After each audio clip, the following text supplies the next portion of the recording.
Então, nobres colegas, sejam bem-vindos à última parte do treinamento, a parte 4, as unidades 19 e 18. Vou pedir para o nosso colega, pastor Jarbas, nos dirigir a Deus em oração, e também os colegas, o colega que está em cirurgia e o pastor Arnildo também.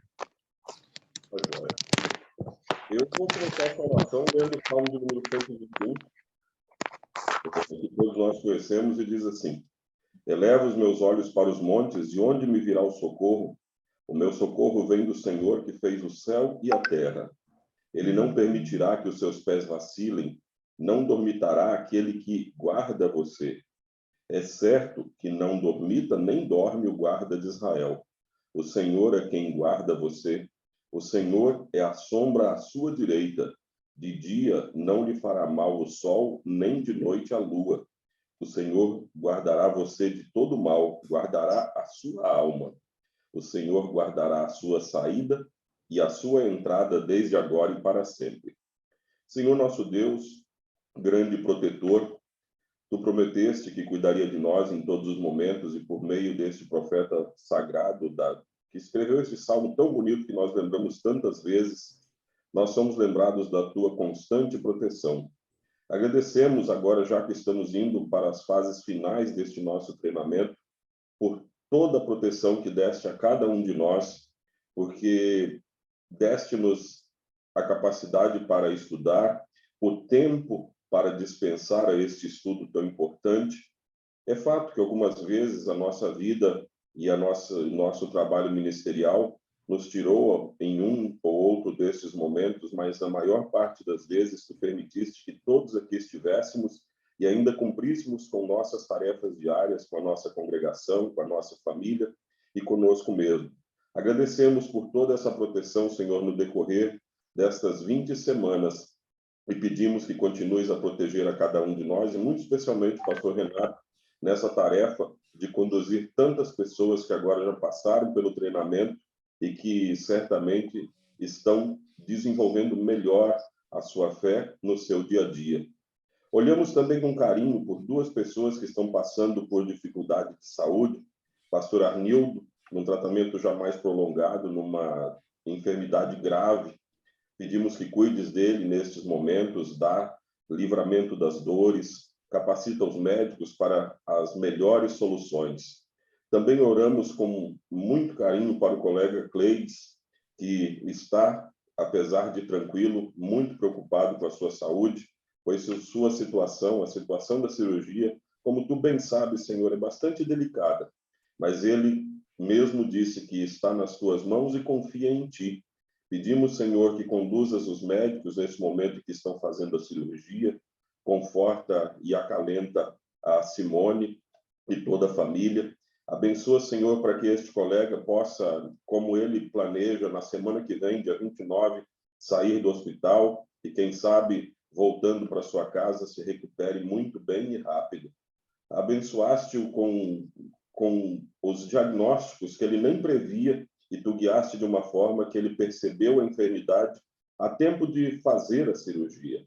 Agradecemos por isso já e pedimos que continues a abençoar todo o seu tratamento.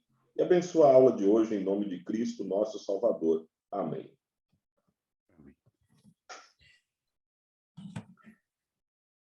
Obrigado, pastor Jarbas. Bem, colegas, deixa eu abrir a sala novamente após a oração. Deixa eu ver quem que está solicitando aí a entrada. Ok. Bom, estamos na parte 4, né?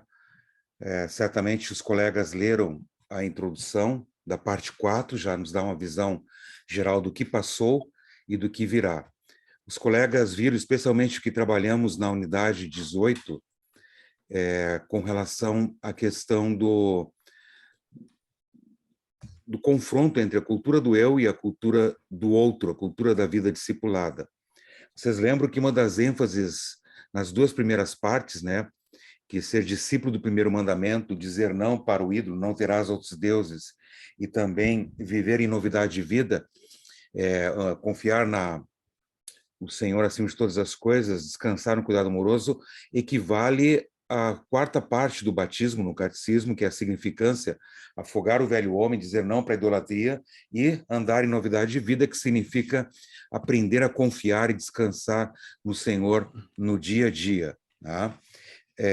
Então, essa mesma dinâmica, dizer não para o pecado e sim para Deus, é a dinâmica que nós somos chamados, eu entendo assim, como pastores, para desenvolver esse ambiente na igreja local, que é o somatório desses membros. Ou seja, a igreja local todos os dias vai dizer não para o pecado, ou seja, lutar contra a cultura do eu e viver em novidade de vida, que significa viver pela fé, e esta fé produz o amor e nos leva em amor para o próximo. Como disse o Nestor Beck, Deus nos torna por antecipação, nos preparando para viver no céu, nos torna cada vez mais amorosos e cada vez menos egoístas. Né? Então, o objetivo da parte 4 é dar uma pincelada panorâmica, porque o assunto ele é bem mais complexo. Eu sei que, por exemplo, por um bom tempo, o pastor Jarbas, sei porque eu não estou no grupo lá, mas o pessoal comenta também, trabalhou o livro Igreja Simples, né, com um dos grupos da IELB aí, e este é um assunto, assim, muito bacana e que ele requer um tempo muito maior, mas a ideia aqui é exatamente você ter um norte, uma direção de uma proposta de estudo, né? Você tem esse livro aqui, ou se não tem, eu sugiro que você adquira, A Treliça e a Videira. Os autores, né, Colin Marsh e Tony Payne, eles levaram 25 anos para escrever este livro. Uma vez eu entrei em contato com um deles, conversei com ele, ele mora eles moram na Austrália, né? E é um livro assim muito bacana. A ideia da metáfora, né? Treliça é o exoesqueleto, né? Da sustentação para a parreira, para a videira espalhar seus ramos. Então, nós precisamos de algum tipo de estrutura para que a videira possa ser espalhada. Então, a ideia da parte 3, né, a parte 4, é exatamente oferecer uma sugestão de estrutura para que você possa ainda mais ajudar a sua congregação a continuamente dizer não para a cultura do eu e desenvolver a cultura do outro na igreja local. Okay? Então, dito isso, só quero fazer um plim-plim aqui, uma propaganda, reforçar o que nós já falamos para os colegas, né? Nossa aula termina semana que vem, né? E no dia 11 de agosto, nós vamos ter, então, a pré-aula das próximas turmas 4 e 5. Então, aqui você tem a turma 4, né, que nós estamos com 19 colegas, provavelmente vai ficar em 20 colegas, e o limite que eu coloquei foi 20, em função do tempo, e tem a turma 5, né, que vai ser conduzida pelo pastor Roni, que já tem treinado 3, 4 turmas na sua igreja local e já está com uma boa performance, bom conhecimento do material e uma boa desenvoltura. E ele aceitou o desafio de treinar esses 2 colegas seus que estão com vontade de fazer, colegas de distrito, de cidade, um é de cidade, de Caxias, porque o objetivo é também que mais colegas, e quem sabe vocês também possam se interessar, sejam preparados para poder conduzir outros pastores, né? Porque aos poucos a demanda vai aumentando. Então, essas 2 turmas, né, elas estarão presentes no dia 11 de agosto. E você lembra da sua pré-aula. Na sua pré-aula, você teve o tema missão centrífuga e centrípeta, tanto no Antigo quanto no Novo Testamento. Tá? O tema agora vai ser estratégias missionárias a partir da perspectiva das confissões luteranas. É uma palestra que eu ministrei no Fórum da Missão Uruguai, em Salto. Esse fórum aconteceu em Salto, no Uruguai, onde o pastor Maico está. Eu ministrei virtualmente pelo Zoom, não estive presente, mas o pastor Éder esteve presente, e aqui nós vamos trazer a palestra nos PowerPoint também, todo em português e com alguns acréscimos, vai ser muito interessante. Mas eu creio que o mais interessante ainda, colegas, será a sua presença, porque vocês lembram que na turma anterior na sua pré-aula, os colegas da turma anterior estiveram presentes, inclusive até da primeira turma, né? E eu creio que eles estiveram presentes para dar um apoio, uma força para você que estava começando. E o meu pedido é que você esteja presente, se organize para aquela quinta-feira, dia 11 de agosto, para que você, se quiser falar, comentar alguma coisa, dizer para os colegas o que tem sido para você o treinamento, algumas dicas, vai ser bastante legal. Eles vão se sentir assim, muito honrados com a sua presença, certo? Então, se organizem aí para o dia 11. Pastor Maico, bom lhe ver aí, né? Tá bem acordado? Ah, não, tu não está em casa ainda? Sim, não, é na próxima sexta. Ah, na próxima sexta. Eu tinha entendido, queria viajar a noite toda hoje, mas é na próxima sexta, tá bom. O pastor Miguel, ele está concluindo uma matéria presencial hoje em Fort Wayne, né? Então, ele pediu desculpas, e também os pastores Jean e Erison estão ajudando lá, me disseram, o pastor Tardelli, naquele encontro que ele tem todos os anos, né, que puxa, me fale o nome, pastor Martiniano, como é que é o nome mesmo? É o IMU, Imersão na Missão Urbana. Isso, Imersão na Missão Urbana. Né? Então, muito bacana. Então, não pode estar aí, pedir as escusas anteriormente. Né? Também Jarbas já avisou aí R$ 35,95 na Amazon, capa comum. Né? Vale a pena, gente. É um livro muito bacana. Né? Quando o Eli Prieto estava lá no Instituto Bíblico, foi dar um curso lá para os alunos do Instituto Bíblico, daí ele ganhou de presente esse livro, né? E começou a ler lá mesmo, e ele falou que também gostou muito, todo mundo que lê gosta, e o subtítulo aqui diz assim, ó, a mentalidade de discipulado que muda tudo. Esta é a ideia, como estabelecermos uma mentalidade discipulado, porque discípulos os membros são, desde o dia que eles foram convertidos, seja no batismo ou na fase adulta, a partir dali eles se tornaram discípulos. Mas muitos não sabem ainda que são discípulos, e muitos sabem, mas não sabem exatamente o que significa isso. Então, é nós ajudarmos a criar essa mentalidade que muda tudo. Tá? Então, antes de dar prosseguimento, algum colega gostaria de fazer menção a respeito deste desafio de nós estabelecermos uma cultura da vida discipulada, a cultura do outro na igreja local, em contraposição à cultura do narcisismo, à cultura do eu? Eu não sei se é questão de estabelecimento, mas é uma coisa que, para mim, eu acho que desde quando eu fiz desde quando eu tive das palestras do Reinaldo Littig, eu lembro que uma frase dele que marcou muito, ele falou assim, tudo na igreja volta para o culto. Tudo na igreja tem que indicar para as pessoas virem ao culto. De certa forma, essa questão do discipulado. Ele falava assim, a escola bíblica não é um fim em si mesmo, os estudos do bem, e isso que as pessoas reclamavam com ele, né? Alguns alegavam que quem fazia o bem não ia na igreja, e era justo o contrário, as pessoas que vêm no bem são as pessoas que vêm na igreja. Quem dá isso como desculpa, na verdade, é só desculpa mesmo.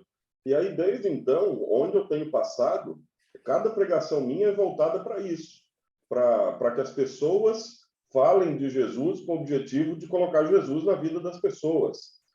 Não necessariamente fazer luteranos, mas que fale-se de Jesus, e se vierem a ser luteranos, que bom, a gente gosta. Mas, assim, isso faz parte desde uma palestra que eu tive com o Reinaldo Littig. Não com esse nome, não com essa perspectiva, mas é assim.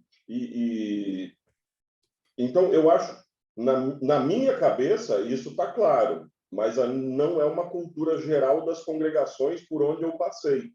Aqui ainda tem bastante liderança que pensa assim, mas não é uma cultura congregacional na IELB ainda. Obrigado, pastor Jarbas.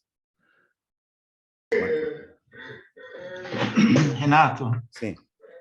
Eu vejo assim que acho que na verdade é uma quebra de paradigma que acontece, né?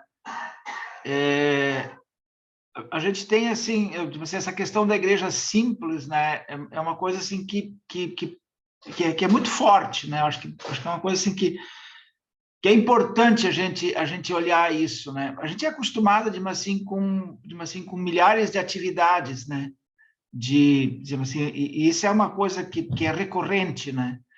E a gente tem aquela impressão de que todos precisam fazer todas as coisas em todos os lugares, né?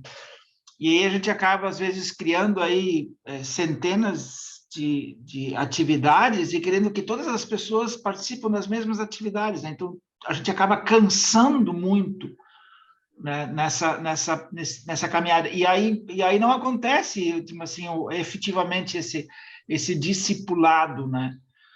Por mais que a gente saiba que cada cristão é um discípulo, né? Mas isso é um processo, é algo que precisa ser trabalhado, né? Tipo assim, essa questão, aí de novo, né? Nós nos tornamos, digamos assim, reféns dos conceitos, né? Então, ou digamos assim, a aversão a palavras, né? Por exemplo, discipulado ou discipular, né? Treinar, né? Então, essas coisas assim, parece que isso não pode ser colocado, né? Já, treinamento né? Hoje. É assim, lembra na nossa reunião dos departamentos, como o presidente do CD definiu a nossa igreja?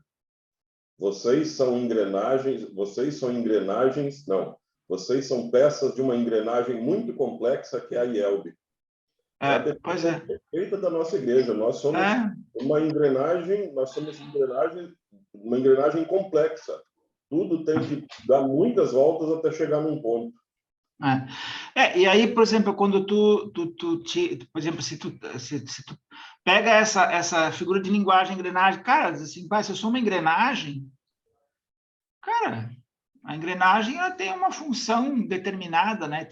Ela faz só aquilo, né? E a igreja é muito mais do que isso, tia. Acho que é um troço assim que... Então, a gente é refém, por exemplo, do ativismo, né? Acho que esse é o grande ponto, né? E acho que essa é a quebra de paradigma, né? De parar com isso, né? Acho que a igreja pode ser diferente, né? Exato. Essa colocação do Horst, a igreja pode ser diferente e ela tem que sempre se adequar a aquilo que é a identidade da igreja, de acordo com a Bíblia, né? E daí você diz assim, tá, mas eu já tinha trabalhado esse assunto com a minha igreja no ano passado. Mas, na verdade, é todos os dias a gente tem que lutar contra o pecado.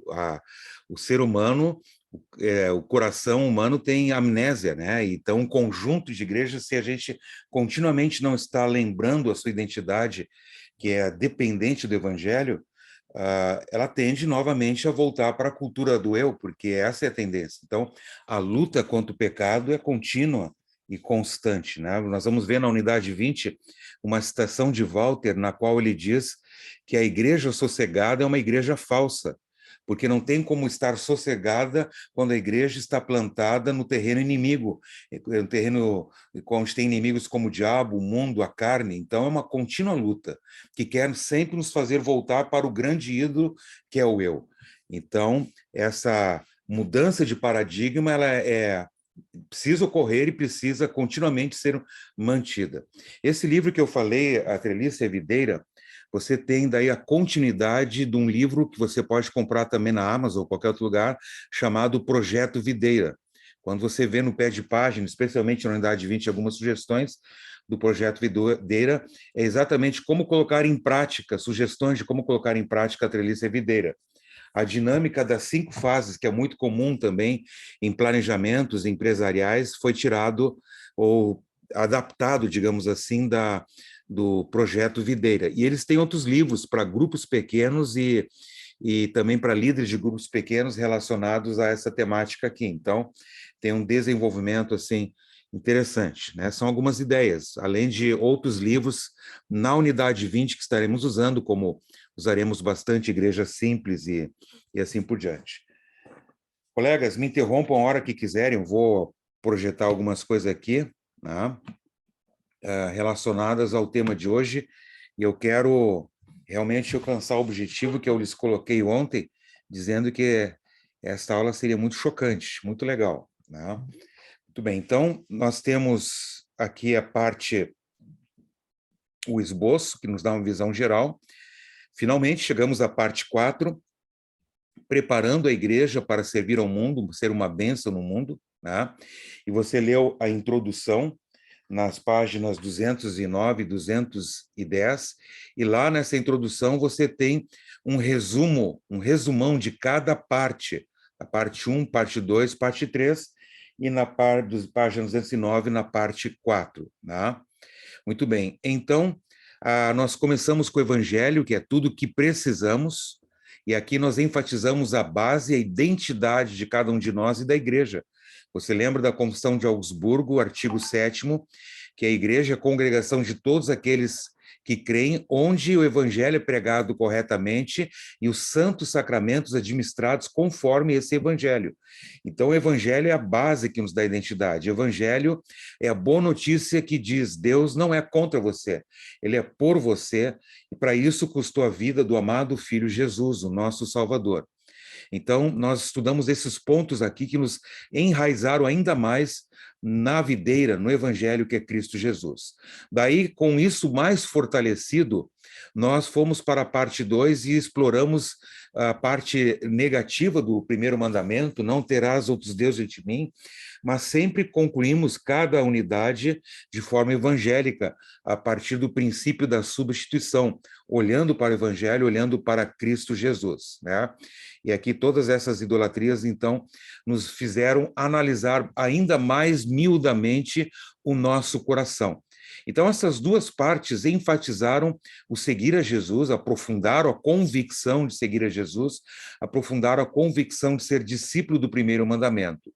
Daí, na parte 3, que encerramos com a mentoria desta semana, nós vimos que Deus planejou que seguir a Jesus, ser discípulo do primeiro mandamento, foi projetado para acontecer na comunhão dos santos, junto com nossos irmãos e irmãs, porque sozinhos somos fracos demais. E como igreja queremos estabelecer a cultura do outro em detrimento da cultura do eu. E para isso, então, a última parte, unidades 19 e 20, vai te dar uma ideia. Então, a pergunta aqui, colegas, ela é muito importante e é uma pergunta avaliativa, né? Quando você vai fazer um planejamento, você parte de uma avaliação. Então, estamos fazendo e nutrindo discípulos de Cristo e os enviando como bênçãos ao mundo? Esta pergunta, ela contempla as 3 partes do catecismo, contempla a definição de discípulos, né? O que nós queremos com esta avaliação? Nós queremos fomentar, cutucar, estimular uma mudança na cultura da igreja local. E essa mudança, ela é contínua e constante até o último dia, quando Cristo vier buscar a sua igreja, porque até lá nós teremos que lutar contra os inimigos, o diabo, o mundo e a própria carne, que nos leva sempre para viver em torno de nosso umbigo. Mas queremos dizer não para esse tipo de cultura, dizer não para o pecado, lembrar do nosso batismo e viver em novidade de vida. Então, estamos fazendo e nutrindo discípulos de Cristo e os enviando como bênçãos ao mundo? Então, fazendo discípulos de Cristo, a primeira parte da pergunta tem a ver com a primeira parte do catecismo, tá? Que é quando as 3 primeiras partes falam da criação da fé. Então, a segunda parte, estamos nutrindo discípulos de Cristo, então as pessoas evangelizadas, estamos integrando e acolhendo na vida da igreja e ajudando elas a nutrir a fé, bem como aqueles que já estão na igreja a alimentar e nutrir a sua fé. E esses discípulos fortalecidos na sua fé, estamos ajudando para que sejam uma bênção no mundo? Então você percebe que esta pergunta contempla as 3 partes, e você pode colocar uma palavra para lembrar cada parte: fazendo, nutrindo e enviando discípulos. Tá? Então, ela nos ajuda a avaliar a nossa igreja. E é importante nós fazermos esta avaliação. Nós vamos depois abordar o porquê da importância da avaliação. Então, fazendo discípulos, primeira parte do catecismo, nutrindo discípulos, segunda parte do catecismo, enviando como bênção ao mundo. Você percebe que tem 3 partes. E na unidade 20, nós vamos propor uma igreja sem ativismo, como o Horst bem destacou.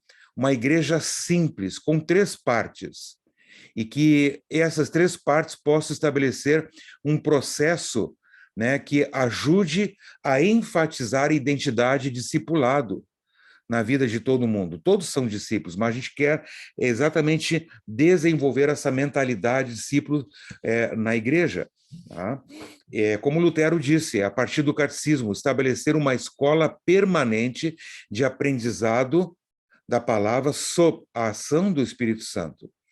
Então, nós vamos começar aqui com a unidade 19, de um deserto seco para um jardim florescente de Deus. Como planejar a igreja local para a vida discipulada?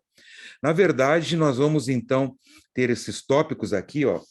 No ponto 2, nós vamos começar a ver a estruturação e abordar estas 5 fases, mas na unidade 19, nós vamos abordar apenas as fases 1 e 2. E na unidade 20, nós vamos abordar, então, a fase 3, 4 e 5. Então, nós vamos ver a fase 1 e a fase 2, certo? Então, a fase 3, 4 e 5 será na semana que vem a nossa última aula. Então, vamos começar inicialmente com estruturando a igreja local para expressar a vida discipulada. Eu quero que os colegas entendam aqui que eu estou trazendo uma sugestão, né, de estruturação. Não estou dizendo que esta é a única maneira.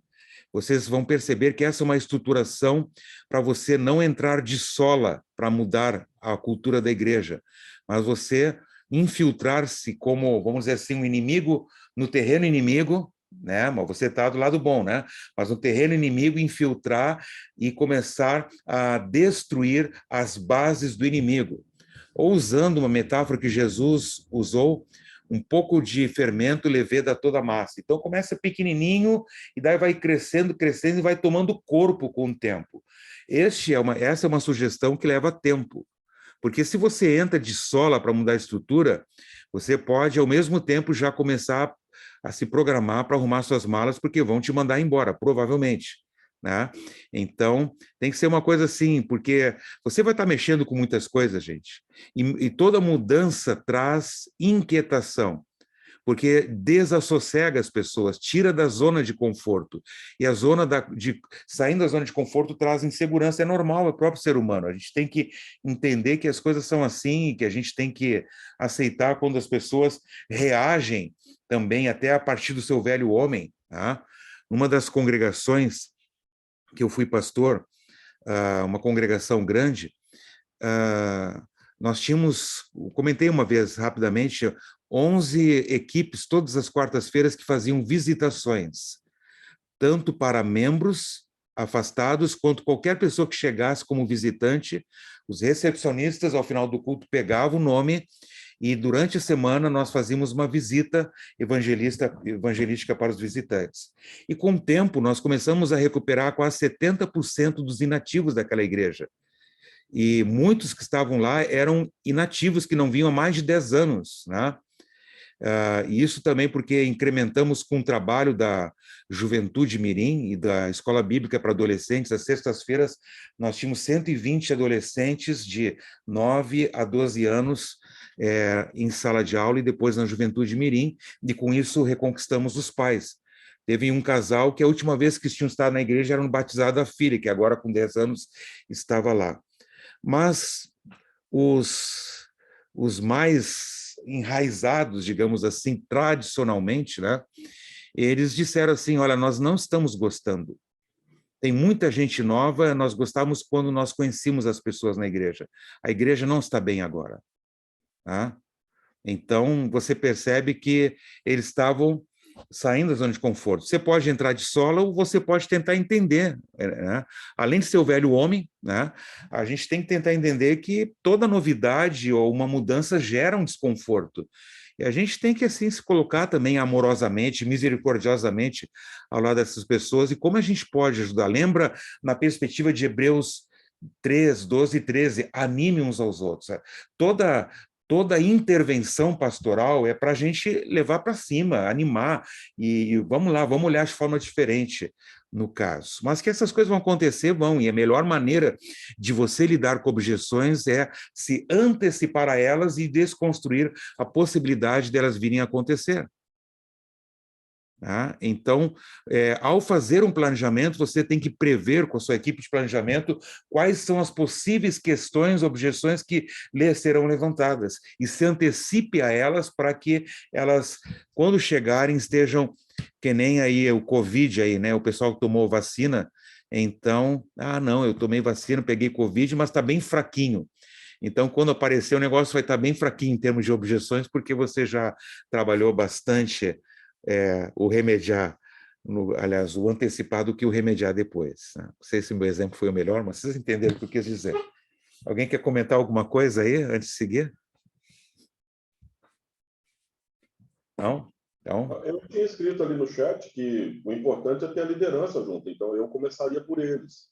No nosso caso aqui, o Firmados em Cristo, eu não estou nem começando por eles, porque eles já estão fazendo a ET lá com o Cleides, já estão...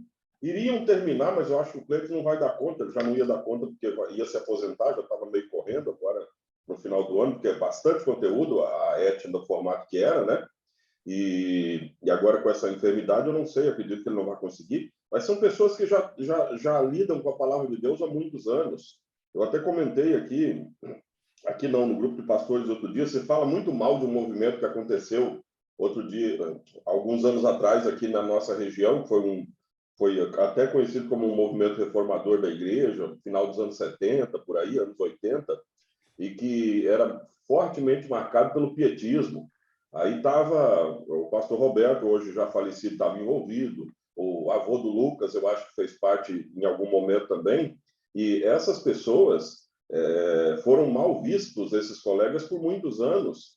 Mas eu observo a coisa aqui de uma outra forma, esses caras formaram uma liderança que está aí até hoje, de gente capaz, de gente que você fala para eles assim, olha, vai lá e faz um devocional na altura, no começo do conselho distrital, eles vão lá e fazem, e não deixa nada a dever para qualquer colega pastor, assim. Então, se a liderança estiver junta e bem preparada, eles vão entender isso também. Isso, talvez os outros não entendam. Eu sei que eu olho essa história aqui e vejo quanto falam mal desse movimento pietista, mas eram os caras que mais ofertavam, eram os caras que mais estavam na igreja. Se a motivação foi certa ou não, eu não quero nem entrar nessa questão, mas eu sei que deixaram frutos que a gente colhe até hoje. E pessoas que são consagradas e que creem na liberdade do evangelho, tudo isso aí. Então, se a liderança estiver do lado... Interessante, pastor Jarbas. É claro, não quero entrar nesse assunto, mas... Oi? Tá sem microfone, Jarbas.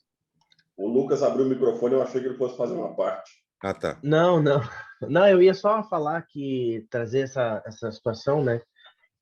Isso aí é bem conhecido de todo mundo, na verdade, isso acontecido no passado, mas o que eu queria trazer é que isso é bem isolado, sabe? São lugares isolados que têm uma liderança forte e um conhecimento como se tem. Às vezes a gente fica até surpreso com algumas coisas que a gente descobre, né? Esses dias eu perguntei, gente, por que nós temos uma igreja aqui na cidade? Por que existe esse templo aqui? Por que nós estamos aqui? Eu não vou compartilhar o que eu ouvi, mas eu fiquei impressionado com o fato de que Jesus não foi citado em nenhum momento. Quer dizer, a palavra de Deus não tem motivo de não tem porquê, né? Não sei nem por que tem pastor, na verdade. Mas enfim, esse conhecimento, a liderança, às vezes, muitas vezes, ela precisa ser formada e ela precisa estar bem embasada, coisa que não é uma realidade da grande maioria. Então, o que eu enxergo a partir desse curso é que vai levar tempo, mas precisa ser começado, né? Quer dizer, precisa começar apesar de levar tempo. Se haverá uma mudança da igreja ser mais simples, se preocupar menos com coisas externas e coisas que estão, né, nas beiradas e focar no simples, é que se comece. Mas isso de certa forma, leva um tempo, porque as pessoas precisam entender primeiro o básico, porque o básico, às vezes, não está sendo adotado, né? Não está sendo sequer entendido. Por que que a igreja, por que que existe uma igreja na cidade? Qual que é o papel da igreja na sociedade ou para as pessoas? Esse, às vezes, é um... Pergunta, com certeza, a maioria de vocês são muito mais experientes que eu, né? Tenho certeza que vocês já fizeram perguntas e receberam respostas que... Putz, mas o que que eu estou fazendo aqui, né, tio? Né? Parece que eu estou trabalhando, falando, e as pessoas não sabem nem para que eu estou aqui. Né? Enfim, porque por isso que eu digo, a realidade às vezes é muito isolada com relação a outras regiões, como é a região lá, por exemplo, daquele distrito, que teve essa formação de liderança há muito tempo atrás e que colhe frutos até hoje. Sim. Muito bem, obrigado, pastor. Renato, de repente eu só quero lembrar uma coisa que o Éder falou uma vez, porque o Lucas me chamou atenção para isso aí. O Éder estava tendo... se você me corrige se eu estiver errado, Éder, eu vou falar de uma palestra sua que eu vi lá na IELB, daí eu lembro que você via as pessoas vindo para a sua igreja e você disse que chegava para elas e perguntava assim, olha, tem tantas igrejas aí na cidade, tem tantas oportunidades de você ir para as outras, por que é que você está vindo aqui com a gente? Então, isso aqui me pareceu interessante, porque as pessoas vêm procurar aquilo que elas não estão achando em outro lugar. Aquelas que caem de paraquedas só porque precisam de um casamento ou de um batizado, ou o que quer que seja, essas aí provavelmente não vão nem ficar. Que Deus abençoe que fique, mas pela minha experiência, provavelmente nem ficam. Mas essa pergunta que o Éder fazia ali, e disse na palestra, eu acho interessante. As pessoas têm tantas opções na cidade para ir numa igreja, por que é que eles estão vindo ali? Isso ajudaria a gente a entender a situação, talvez analisar o problema. Compartilhei uma análise feita ontem por um estudioso no grupo de pastores, que eu vi no Twitter, que eu achei muito interessante.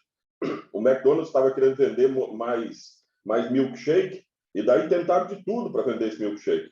Aí um cara ficou sentado 18 horas na frente de onde vendia o milkshake para analisar, e ele analisou, ele mudou o produto por causa dos clientes, e não o contrário. O cliente queria uma coisa que ele pegasse rápido e fosse embora para o trabalho e passasse mais tempo. A análise estava no lugar errado. Até isso, às vezes, tem. Então, por que as pessoas têm vindo à nossa congregação? É uma pergunta que eu faço hoje em dia também, porque talvez por aí a gente ache um caminho. Só eu lembrei do Éder, queria comentar isso, achei bem legal. Bem, obrigado, colegas, pela observação. Voltando à questão também do planejamento, e só pegando um gancho rapidinho com que os colegas falaram lá do Espírito Santo, que aconteceu no passado, eu também não sei muito bem o que aconteceu no passado, a não ser talvez o que os próprios colegas saibam de maneira bem geral. Apenas uma coisa que eu me lembro de um professor meu no seminário, professor bem conceituado, que ele disse assim para mim, na opinião dele, né, que o que aconteceu naquela época, né, no Espírito Santo lá, faltou o diálogo de ambas as partes, tanto da IELB quanto daquele grupo lá, segundo esse professor. Né?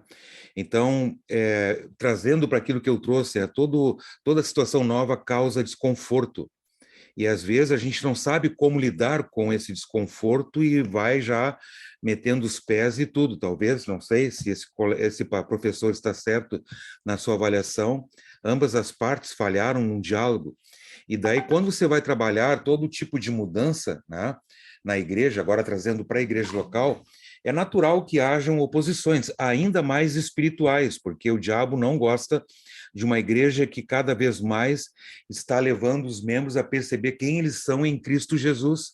Aquilo que eles já são pela fé, essa fé reflexa agora está tomando corpo, né? E o diabo não gosta porque isso vai tornar uma igreja cada vez mais ativa. Né? Lucas 7:47, nós já estudamos isso. Então, é importante você estar preparado sob muita oração. Especialmente, Lutero diz, né, que se não fosse oração de pessoas consagradas que se levantasse qual muralha de ferro, a reforma não teria acontecido. Ele entende que, de fato, foram orações de pessoas consagradas, e ele diz assim, que tudo que existe e persiste, tanto na esfera civil quanto espiritual, naturalmente é preservado pela oração.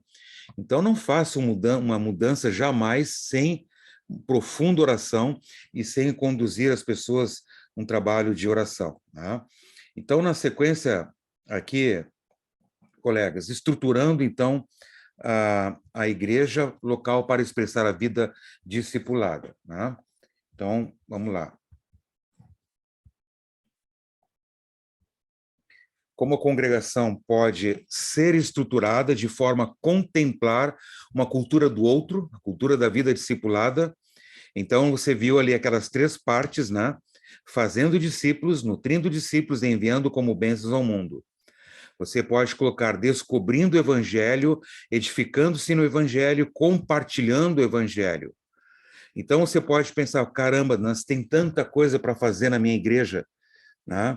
Mas você não deve pensar de forma negativa.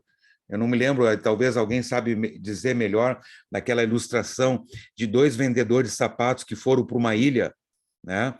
Onde ninguém usava sapatos lá. Daí um telefonou para o seu gerente e disse, olha, sinto muito, eu vou voltar porque aqui ninguém usa sapato. E o outro ligou para o seu gerente, todo animado, dizendo, olha, que grande oportunidade, ninguém usa sapato aqui, vamos poder vender muitos sapatos. Então, cada um olhou para uma situação, um de uma maneira negativa e o outro de uma maneira positiva. Tá? Você pode olhar para a situação da sua congregação e ver quanta coisa tem para ser feita e ficar meio desanimado. Não olhe assim.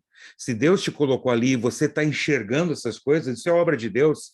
Deus está te fazendo enxergar, e se Ele está te fazendo enxergar, isso é um convite de Deus para você se juntar ao que Deus está fazendo, porque a obra é dele. Né? Nós oramos, vem o teu reino. E Lutero diz, o reino de Deus vem sem a tua oração. Mas suplicamos nessa petição que venha também a nós. Senhor, não me deixe de fora do que tu está fazendo, eu quero fazer parte do que tu estás fazendo, Senhor. Né? Então, a obra é dele, a missão é dele, e nós apenas queremos nos colocar como instrumentos nas mãos dele. Se ele te faz enxergar coisas que precisam ser trabalhadas na tua igreja, ok? Veja isso como uma porta aberta, como uma oportunidade. Você vai ver isso de forma positiva e não ficar desanimado ao ver que, de repente, tem muita coisa a fazer. Lembra que a obra pertence a Deus, né?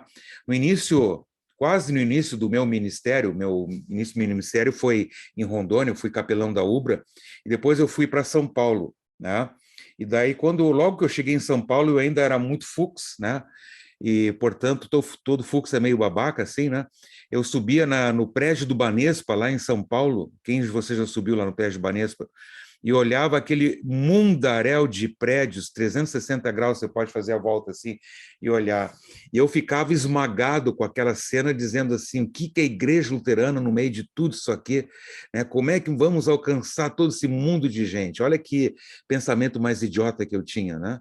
Eu não tenho que alcançar aquilo lá, essa é uma obra de Deus. E ele está alcançando aquilo de formas que eu nem imagino, né? De formas que eu nem imagino. Então, quando eu aprendi a descansar em Deus e lembrar que essa obra não pertence a mim, pertence a Deus, isso trouxe um grande alívio. Então, quando você está na sua congregação e vê muita coisa a fazer, se sente esmagado. Não se sente esmagado, essa obra é de Deus. A igreja de Jesus, Jesus morreu por ela. Você só está dizendo, Jesus, eu estou aqui, ó, pode contar comigo. O que você quer que eu faça aqui? Mas deixa que ele faça o trabalho. Né? E não pense que você vai resolver todas as coisas. Mas você pode ser um instrumento para fazer aquilo que Jesus quer que você faça no tempo que você estiver ali, neste lugar onde Deus te colocou. Né? Então, Pastor Renato, sim. pode ser direto aqui. Por favor. Achei bastante interessante, já tinha escutado isso de ti, né? As oportunidades que Deus oferece para a igreja, né? E muitas vezes, quando somos enviados, né, agimos como Jonas, às vezes queremos correr, né, das oportunidades que Deus nos oferece. Né? Isso temos também dentro da IELB. Né? A gente vê assim oportunidades. Certa vez eu ouvi de um colega dizendo o seguinte, que ele teria que mudar para uma outra cidade, né, porque as pessoas ali não queriam saber do evangelho, e tinha uma cidade próxima, né? Mas a cidade próxima também tem oportunidade. Ele disse, não, lá todo mundo quase é ateu, né? Mas se todo mundo fosse cristão, não precisava ir para lá, então, já teriam igrejas, né? Então, assim, as oportunidades que Deus oferece para a igreja, né? O pastor, ele é um chamado, né, para aquelas oportunidades e realizar aquele trabalho junto com aqueles que lá já estão, né? Então, eu penso assim, dentro da IELB, o nosso grande desafio como pastores e nesse treinamento, trabalho junto com líderes, né, é aproveitar as oportunidades e enxergar as oportunidades que Deus nos dá. Podemos ver de forma negativa, né? Ou realmente ser instrumento nas mãos de Deus para abraçar aquele desafio. Porque em qualquer lugar que nós formos, não é fácil, não é fácil. Eu vejo assim alguns colegas do Projeto Aliança, eles, né, o Maicon sabe, o Maicon está numa cidade aí onde não tem nenhum luterano, né? Ele pode reclamar, chorar e desistir, ou, opa, que Deus está dando uma oportunidade, né? Deus está, através de mim, da minha família, abrindo, né, caminhos para que a palavra seja anunciada, seja pregada. É fácil?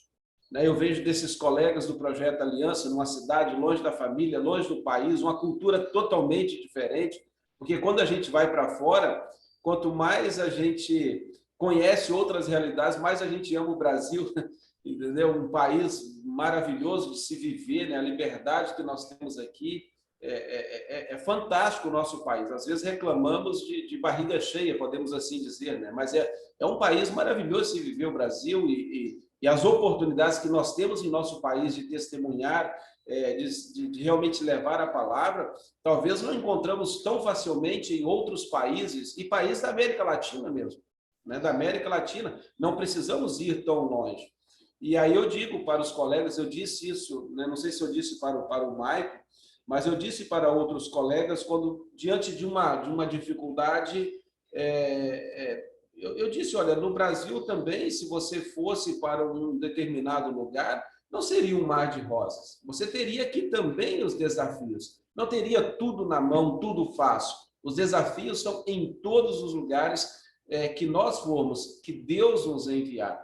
Então, nas dificuldades, a gente tem que enxergar as oportunidades que Deus nos concede, né? O exemplo lá do chinelo, como os dois viram, né? A dificuldade e a oportunidade. Isso também no ministério, né? Isso acho que todos precisariam ouvir isso aí.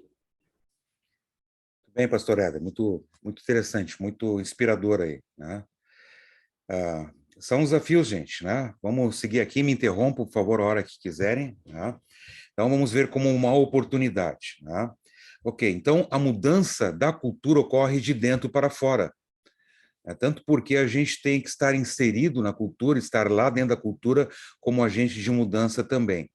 Então, você estudou, né, mais profundamente o texto de Romanos 12, 1 e 2, lembra que o apóstolo Paulo investiu 11 capítulos para estabelecer as bases, os pressupostos para formar a cosmovisão.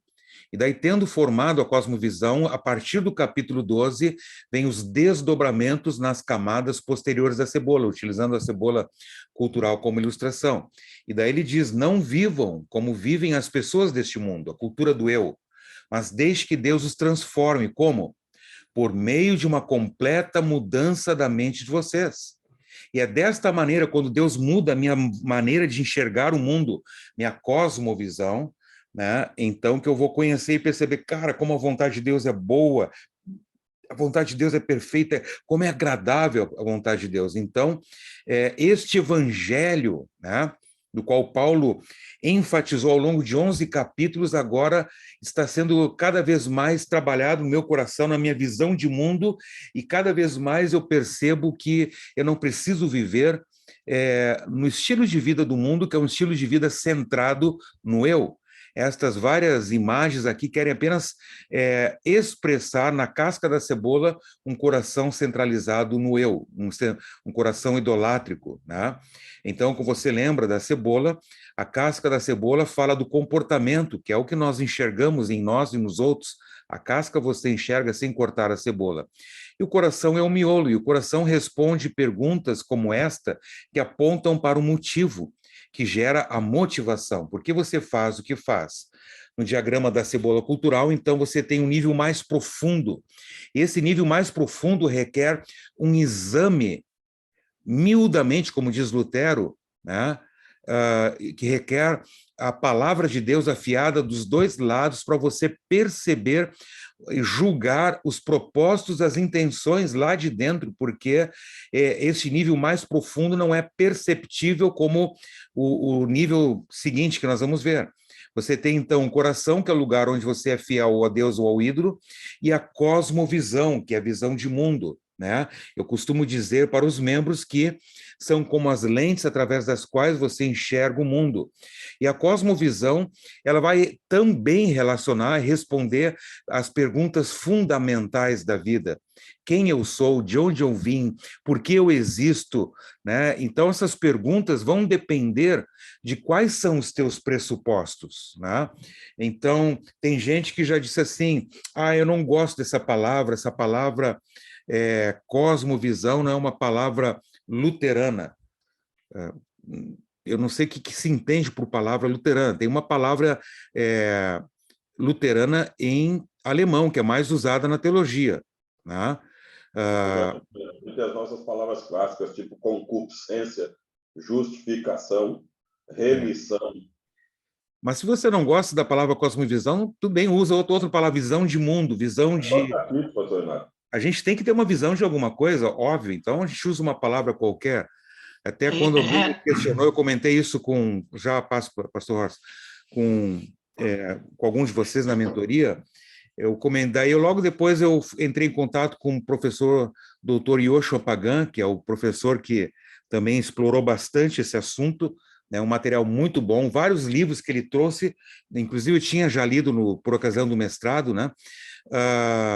James Side, por exemplo, é um livro fantástico nessa área de cosmovisão, que é utilizado em praticamente todas as denominações, e não é diferente lá no ensino Missouri. Eu perguntei para ele, essa palavra, ela traz conflito no ensino Missouri? Ela é usada, e ele até estranhou minha pergunta.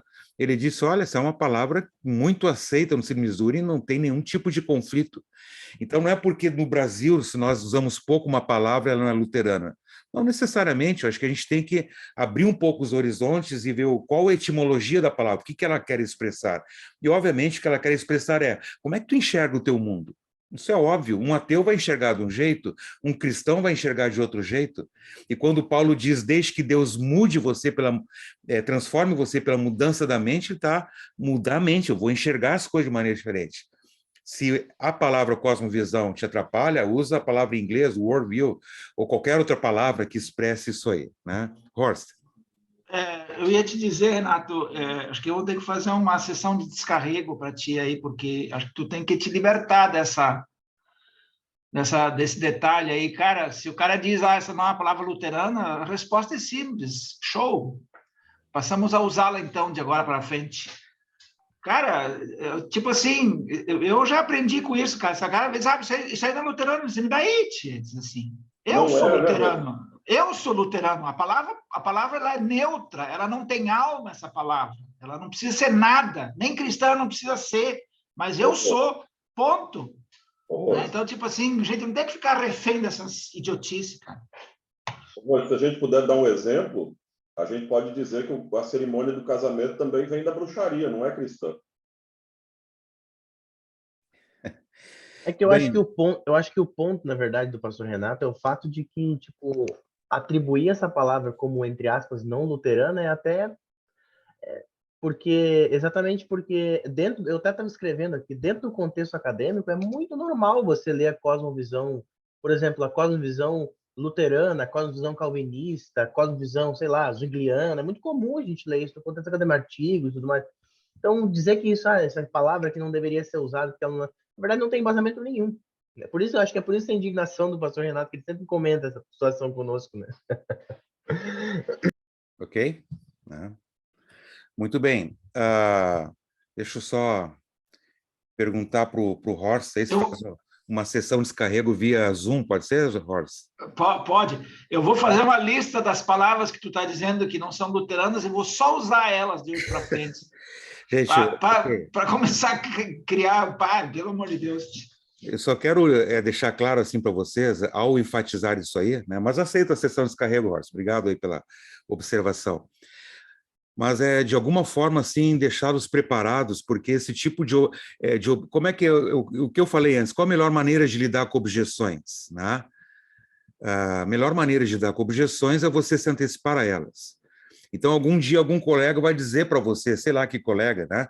Vai dizer, não, mas essa palavra aqui Essa aí não é luterana. Daí, de repente, você pode colocar tudo a perder porque alguém disse isso. O pessoal muito, às vezes, suscetível na igreja, né? E joga fora a água da bacia junto com a criança que estava sendo lavada. Então, apenas o seguinte, se algum dia aparecer esse tipo de coisa, reflita, pense e sugira, como o Horst sugeriu, uma sessão de descarrego ali para a pessoa, então, né? Sim, ó, Renato, só uma questão assim, eu acho que o que tem por trás dessa colocação sempre, né? No fundo, é uma tentativa de, assim, como é que eu vou dizer assim, de desacreditar e não sei se essa é a palavra, desacreditar, mas desautorizar o conteúdo daquilo que se está se ensinando, né? Então, eu não sei se, tipo assim, eu acho que a gente aprendeu a lidar com os ídolos, né? Mas acho que isso aí não tem muito a ver com o ídolo, isso aí tem a ver com o pai dos ídolos, né? Isso é uma coisa bem diabólica, né? A pessoa usar de assim, porque eu chegar e dizer para ti, Renato, isso aí não é uma palavra luterana, isso tipo assim, tentar colocar em xeque aquilo que você está querendo ensinar, sabe? Então, não é assim que eu vou, de assim, olhar o teu ensino para ver se ele é um ensino, assim, fundamentado em confissões, fundamentadas da palavra, se é um ensino correto, né? se é algo de assim, bíblico. Não é usando uma expressão, né, que se usa, né, e dizer, isso não é luterano. E aí, como tu diz, né, jogar água com a criança tudo fora, né? Eu acho que é o conteúdo que tem que ser analisado.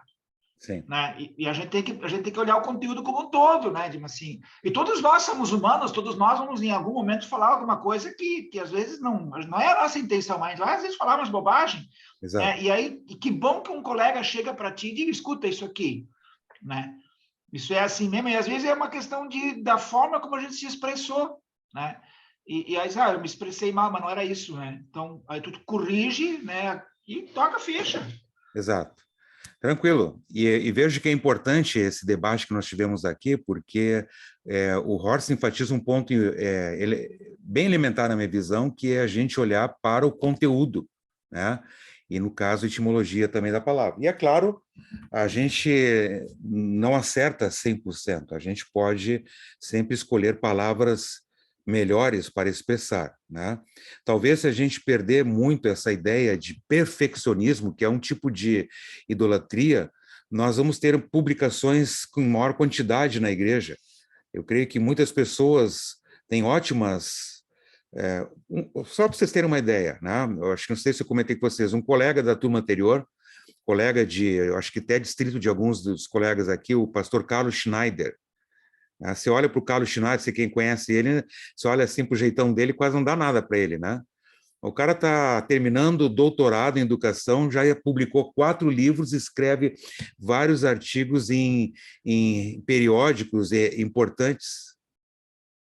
E meus contatos com os colegas, quantos colegas têm feito publicações? Mas por que eles não falam tanto isso? Porque às vezes a gente tem que ter essa flexibilidade maior, que de repente você escreve algo, mas não escreve algo para ser perfeito, perfeito é Bíblia. E você está à disposição exatamente para gerar esse tipo de debate que nós estamos tendo aqui. E esse tipo de debate é muito enriquecedor, onde leva você a pensar, ok, mas por que eu uso esta palavra e não aquela? Esta reflexão enriquece bastante, porque eu creio que o nosso desejo é acertar. Né? Ei, Renato. Eu só concluí aqui meu raciocínio. Eu acho que a primeira aula que eu tive, né, foi com o professor Robert Bennett. Eu já mostrei aquele livro para ele que ele escreveu, que é o resumo da tese, a tese de doutorado dele, professor lá em Fort Wayne, pastor da igreja. Estou com medo, possessão demoníaca e guerra espiritual. Né? Imagina se um de nós fosse escrever isso aqui no Brasil. Ia ser excomungado no caso, mas ele escreveu um professor do nosso seminário lá em Fort Wayne, né? Inclusive alguns que associam esse seminário à High Church, que não tem absolutamente nada a ver, mas ele disse assim para mim, quando vocês forem escrever a tese de vocês, isso eu estava iniciando o curso, então já nos estava dando uma visão desde o início, né? escrevo na perspectiva de publicar na Concórdia Publishing House para que seja útil. Então, não seja uma coisa... Escrevam algo que seja útil também para a igreja. E daí você vê na Concórdia Publishing House vários livros publicados, tanto St. Louis quanto Fort Wayne, porque existe essa maleabilidade, flexibilidade maior. Né? Você pode não concordar com o que diz daquele autor, né? Como aquele artigo que o Lucas colocou sobre o discipulado, que é daquele livro que eu mostrei para vocês, que publicaram no Concórdia Publishing House. Tem uma coisa que eu não concordo ali, que ele diz que o discipulado não está ligado à evangelização. Ok? Mas ele pode colocar isso, eu posso discordar, e nem por isso nós vamos deixar de ser luteranos. Né? Então, acho que nós temos que ter essa flexibilidade maior. Né? Horst? Eu só queria, assim, colocar... Às vezes nós temos uma dificuldade, né? Por exemplo, eu vou dizer assim, o que eu sinto, né? Aí, por exemplo, no momento eu estou conselheiro do DIPA, né? Aí algumas pessoas, leigos, membros, até colegas, acham que a gente é eleito para ter razão, sabe? Ninguém é eleito para ter razão, nós somos eleitos para servir, sabe? Nós não temos razão sempre. Né? Então, por exemplo, na IELB acontece muito isso. O cara, né, por exemplo, nós tivemos no passado aí, tipo assim, com todo o amor e carinho que eu tenho pelos nossos ex-presidentes da IELB, mas muitos deles, né, tipo assim, em alguns momentos, em algumas circunstâncias, em algumas situações, eles faziam uso do cargo para ter razão, e eles não tinham razão, sabe? Mas aí vem a força do cargo, diz assim, a imposição, diz, não, vai ser assim. Então, por exemplo, como essas questões, às vezes, aí de lidar com alguns conflitos, algumas circunstâncias, né, que depois, no futuro, se percebeu que foram assim, bastante arbitrárias e que houve falta de diálogo, de compreensão, entendimento. Se tu parar e analisar, foi isso. Foi dado, como se diz, né, um carteiraço na hora ali, e aquilo deu ruim depois. Né? Por quê? Porque a pessoa se achou, bom, eu fui eleito para ter razão. Não, você não é eleito para ter razão. Você é eleito para servir. Né? E a gente vai buscar, digamos assim, a razão em conjunto, no diálogo, no debate, na compreensão, no entendimento. Isso acontece, às vezes, com os nossos professores no seminário. Né? O cara, só porque ele foi eleito professor de seminário, ele acha que tem razão. Né? Então, não é isso. Ele foi eleito para ser professor, para ensinar. Ele pode não ter razão em muita coisa, sabe? Então, a gente tem que ter esse entendimento também, né? E eu acho que isso é uma coisa que nós temos que trabalhar um pouco, conversar um pouco. Nós temos que aprender a lidar com isso também, né? Então, muito mais... Eu digo isso, eu vivo isso, né, no dia a dia como conselheiro do distrito, né? Então, eu procuro de todas as formas. Eu não tenho razão nas coisas. Eu procuro conversar, procuro entender, procuro ouvir, sabe? A razão tem que ser buscada junta, né? Não é... porque eu fui eleito, eu vou ter razão. Pelo amor de Deus, né? Bem, obrigado, pastor Horst. Bem interessante essa colocação. Estamos aí para servir, né, gente? Isso em todas as áreas e qualquer função. Então, muito bem. Considerando lá a sessão de descarrego já feita aí, né? Então, cosmovisão, uma palavra que nos dá uma visão de mundo, tá? E conforme as lentes, você vai enxergar o mundo de acordo com essas lentes. As nossas lentes são a palavra de Deus, a Bíblia. E como nós entendemos a Bíblia? Elas estão resumidas, os pressupostos da Bíblia, nas confissões. Mas daí o membro vai dizer, mas pastor, é a Bíblia ou as confissões? É a mesma coisa, as confissões nada mais são que um resumo sistemático dos pontos principais daquilo que a Bíblia fala. Então, estudando a Bíblia, se chegou à conclusão nesses pontos. Então, nós temos ali os pressupostos da própria Bíblia que fazem com que a gente tenha o guia para compreender a palavra de Deus e assim compreender corretamente a mensagem de Deus, quem nós somos, o mundo no qual nós vivemos a partir dos pressupostos bíblicos. Isso, então, vai chegar nesse outro nível aqui, agora, saindo do nível fundacional, este nível já é um nível de mais consciência, você já tem consciência daquilo que você acredita, né? É o teu sistema de referência através do qual você interpreta o mundo e vai dizer, isto é importante para mim, não aquilo. E aquilo que é importante para mim vai trazer um sentimento de muita alegria, Paulo dizia, o meu maior valor, o grande valor que eu tenho, o grande tesouro é conhecer a Cristo. Antes o meu tesouro era o meu currículo vitae, agora joguei fora como lixo, agora o meu tesouro é Cristo. Então ele tinha uma alegria tremenda, quer estivesse com fome, com sede, com fartura ou escassez, aprendia a viver contente em toda e qualquer situação, porque em toda e qualquer situação o tesouro que era Cristo Jesus estava com ele. E isso, então, nesse nível de avaliação, nos leva para a casca da cebola. Muito bem, então, nós temos focado nesse treinamento a questão do coração. Né? O evangelho chegando ao coração, e ali é todo um desdobramento de dentro para fora. E daí você mudou, e se você está mudando, você está percebendo aquilo que você recebeu um dia no seu batismo, ou quando foi convertido na fase adulta. A fides reflexa está fazendo com que você enxergue a sua identidade em Cristo Jesus. Né? Então, o teu comportamento vai expressar aquilo que é importante na tua vida. Por que eu me comporto assim? Porque tem coisas que são importantes na minha vida. E por que isso é importante na minha vida? Porque eu creio que aquilo é importante na minha vida, não aquele outro. E por que eu tenho isso?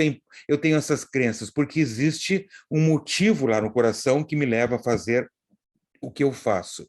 Então, novamente, o evangelho chegando ao coração. E daí uma pessoa começa a ter uma visão diferente. E daqui a um pouco ela influencia outra pessoa na igreja, outra, daqui a um pouco são um conjunto de pessoas que estão pensando diferente. E quando você tem um conjunto de pessoas que pensa diferente, você pode com certeza dizer que a cultura está sendo impactada por esta nova maneira de pensar, essa nova maneira de ver as coisas. Então, a cultura é o resultado de uma forma de ser de várias pessoas que compartilham o mesmo modo de ver o mundo. Então, a cosmovisão mudada e todos aqueles desdobramentos levam a um tipo de comportamento diferente. Tá? Então, ontem foi bem interessante, teve aqui período de praia, né?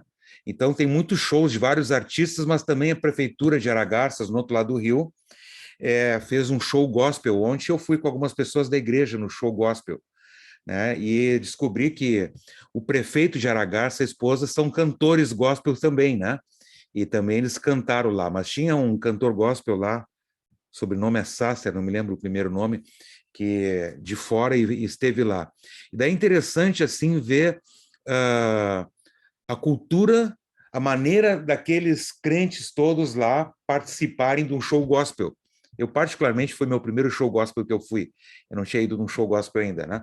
Então, é o mesmo estilo de várias denominações, várias igrejas evangélicas lá, mas todas elas com o mesmo estilo, um mesmo tipo de comportamento, porque eles têm o mesmo estilo de visão, até pelas falas deles lá a gente percebe.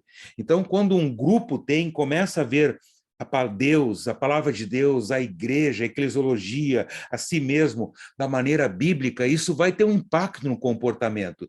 E o conjunto dessas pessoas vai impactar o clima, o ambiente da igreja. Mas até chegar lá, você começa com uma cebolinha, você é uma cebolinha, agora são 2 cebolinhas, agora são 13, daí você vai avançando neste movimento de conquista. Tá? Então, nós estamos falando aqui da cosmovisão, e a cosmovisão é impactada pela pedra de esquina. Jesus no coração impacta Moisés e os profetas, né? Ou seja, o Antigo Testamento e o Novo Testamento, que agora os pressupostos bíblicos se encaixam por causa de Cristo no coração. Isso vai produzir crenças condizentes com o aspecto bíblico, que vai definir o que é importante para esse conjunto de pessoas e, por sua vez, vai produzir sentimentos e comportamentos relacionados àquilo que é importante. E, por sua vez, essa conjunto de pessoas vai estar se expressando por meio de ações verificáveis bastante verificáveis no caso, né? Então, essas setas todas, essas palavras que estão aqui, nada mais são aquilo que estão nas camadas da cebola. Então, esse conjunto de coisas de todas as pessoas forma a cultura, e aqui nós queremos formar a cultura de discipulado na igreja local. Daí o membro diz, pastor, mas tem tanta coisa para fazer, e eu digo para ele, ok, a mudança começa por você. Você me ajuda? Estamos juntos? Somos 2. Daqui um pouco vamos ser 3 cebolinhas. Daqui a pouco 4 cebolinhas. Daqui um pouco ninguém vai estar vendo nada. E a gente vai estar tendo muita paciência com aquilo que Paulo diz em Coríntios 3, né? Com aqueles cristãos carnais, ou aqueles cristãos que viviam de acordo com o mundo. Mas vai chegar um momento que eles vão ser impactados porque mais pessoas vão estar sendo mudadas de dentro para fora. Você lembra que quando Neemias pediu para o rei, ele voltou para Jerusalém, voltou do cativeiro, né? E ele, então, estava muito preocupado com as muralhas de Jerusalém. Naquele tempo, uma cidade com as muralhas derrubadas indicavam a fraqueza, né? E isso trazia desonra para Deus, porque a cidade santa estava com as muralhas quebradas. Então, Neemias, ele percorreu solitariamente 3 noites, sem ninguém saber. Ele percorreu as muralhas de Jerusalém para saber onde elas estavam quebradas, onde não estavam. E ele, então, estabeleceu um plano para reconstruir essas muralhas. É muito interessante o plano que ele fez, né?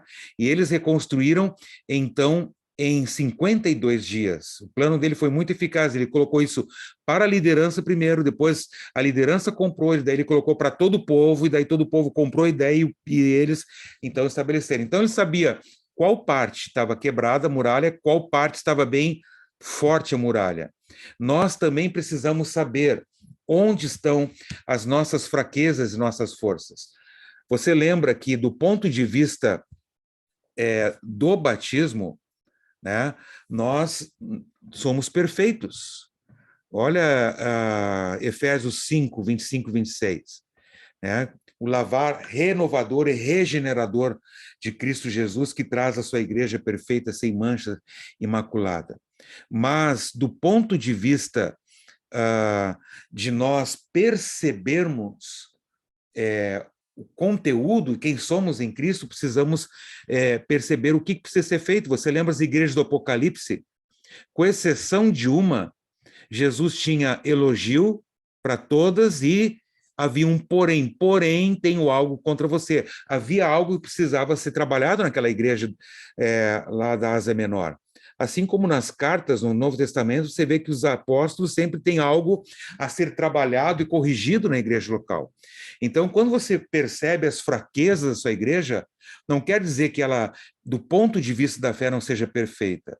Do ponto de vista da fé, ela é perfeita, mas do ponto de vista de nós agora tomarmos consciência dessa fé, lutarmos contra o pecado, precisamos ver as deficiências, as fraquezas e as forças. Por quê? A gente tem que saber onde está, para a gente saber onde quer chegar. E daí, para você saber onde está e saber onde quer chegar, você que pode, então, estabelecer um plano de navegação. Walter disse, transformar sua congregação de um deserto seco em um jardim florescente de Deus. E o que seria esse jardim florescente de Deus? Eu creio que é aquilo que Lutero disse. Deus me livre estar naquela igreja onde só tem santo, no sentido legalista. Eu quero estar naquela igreja no meio de gente fraca, pecadora, e porque sabe que é fraca, está agarrada à graça de Deus. E por isso ama e valoriza o perdão de Deus, serve a Deus e é perseguida por causa do Evangelho. Essa igreja é a igreja florescente. Não é uma igreja perfeita, legalista. Não existe, aliás, existe igreja legalista, né? Mas não é essa igreja que a Bíblia fala. É uma igreja de um bando de pecador. Tá? Um bando de pecador que se reconhece o que é e está agarrado à graça de Deus. Essa igreja vibra com Jesus, porque Jesus é a única solução para o pecado. Esse é o jardim florescente, não uma igreja perfeita. Não é isso que estamos falando, e não é isso que falamos nessas 15 unidades anteriores também. Né? Então, colegas, preste bem atenção agora no raciocínio. Né? Se por acaso vier algumas mensagens no computador e tudo, esquece, porque agora vem algo interessante para você gravar, e alguns desdobramentos que você não teve no vídeo, algumas animações diferentes para facilitar a sua compreensão. Tá? Renato, Sim, pastor Horst. Esse aspecto que tu colocaste aí da igreja, né? Eu acho que é uma coisa assim que a igreja não é um grupo de santidade, né? Mas é um grupo de pecadores, né? Então acho que essa expressão, o grupo de santidade, né? Isso é uma coisa assim que é muito corrido, por exemplo, que facilmente, vocês acham que vocês são os melhores, né? Então aquele grupo de santidade, a igreja não é isso, né? A igreja é um grupo de pecadores, né? Roy, só um comentário. Eu lembro um livro que nos foi apresentado pelo Dr. Douglas Ruth, na época que eu estava no estágio no Paraguai, algo como Las Imágenes de la Iglesia, as imagens da igreja, as imagens que a igreja faz de si mesmo. E eu lembro que era curioso, porque tem diversas formas da igreja se ver. Uma delas é se ver como um templo, um lugar de adoração, etc. O que mais me chamou a atenção foi que a igreja, às vezes, se vê como a Arca de Noé. E eu acho que está mais parecida cada vez com a Arca de Noé, porque qualquer animal serve para entrar. Então, sabe, assim, esse livro é muito... Eu nunca achei ele em português, né? Sempre procurei de novo, mas as imagens da igreja. Um dia eu quero ler esse livro de novo. Muito bem. E tem uma ilustração muito legal quando alguém diz assim, a igreja está cheia de problemas, de defeito, etc. Daí eu lembro, já que falou de Noé, vamos pensar um pouquinho, gente. Quanto tempo o pessoal lá, as 8 pessoas ficaram dentro da arca com aqueles animais lá? Quanto tempo foi? Bastante tempo para aquele esterco todo fazer composto orgânico. 1 ano. Daí depois eles abriram a portinhola para soltar um bichinho lá, um passarinho, para ver se voltava, né? Vamos parar para pensar, gente, 1 ano eles ficaram lá fechados com aquele monte de cocô, de bicho, de tudo que é lado. Não cheirava bem lá dentro, concordo comigo? Não cheirava bem. Mas era melhor estar lá dentro, onde cheirava mal, do que lá fora, onde só tinha juízo. Da mesma forma, dentro da igreja nem sempre cheira bem. Mas ainda assim é melhor estar dentro da igreja do que lá fora, onde só tem juízo. Chocante, né? Gostaram da ilustração, né? Muito bom. Vamos seguir aqui, gente, que eu quero ficar dentro do horário aí, né? Muito bem, então, o que seria esse plano de navegação? A sugestão que eu quero dar para vocês é um plano de navegação em 5 fases. Tá? A fase 1, aprofundar convicções. Fase 2, renovar a cultura pessoal. Fase 3, avaliação amorosa e honesta. Fase 4, inovar e implantar. E fase 5, manter o ímpeto. Então, na unidade 19, eu vou abordar aqui rapidamente as fases 1 e 2. Tá? Então, a fase 1, observem aqui, aprofundar convicções. Por que a gente faz o que faz na igreja? Tá? Então, o pastor Elmar uma vez me comentou de uma congregação no Rio Grande do Sul, onde o pessoal ia para a Santa Ceia e todos eles passavam por trás do altar e entravam na fila da Santa Ceia. E daí o pastor, naquela congregação, perguntou, por que vocês fazem isso? Pastor, sempre foi feito assim.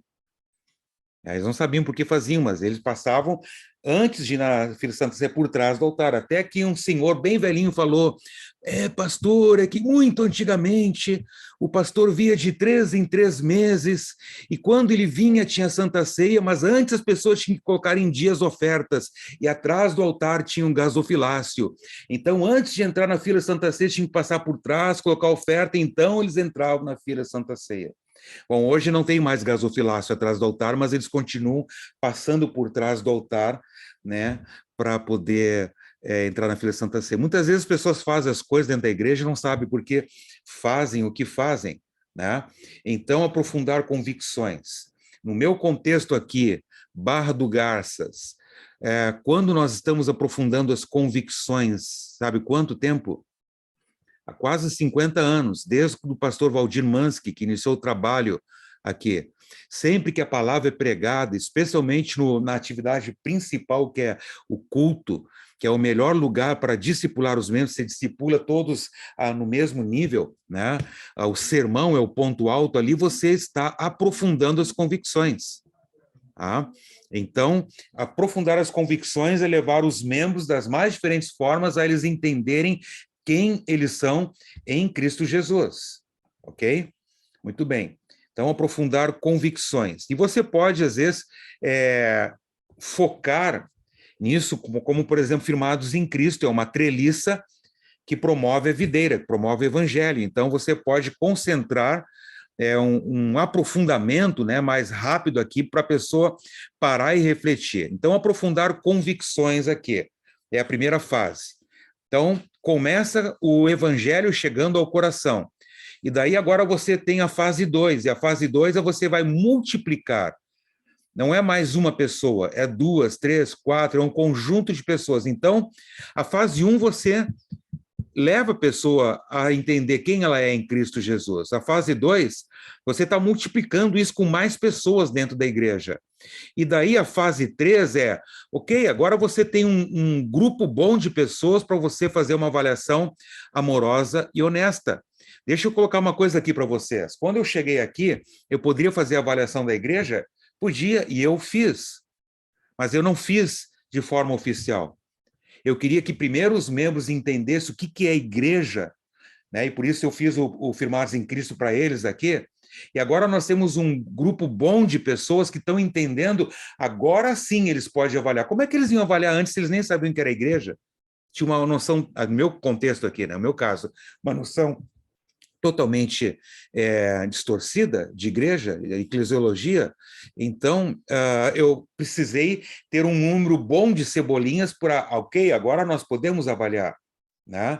E podemos, estão entendendo, puxa, igreja é isso, e nós estamos agindo assim.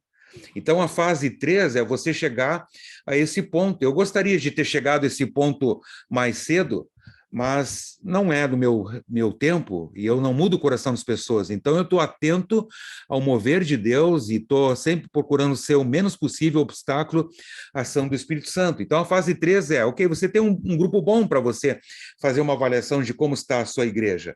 E você tendo um grupo bom, você pode, então, ir para a fase seguinte. O que é a fase seguinte? Bom, a fase 4 é inovar e implantar. Então, você tem aqui,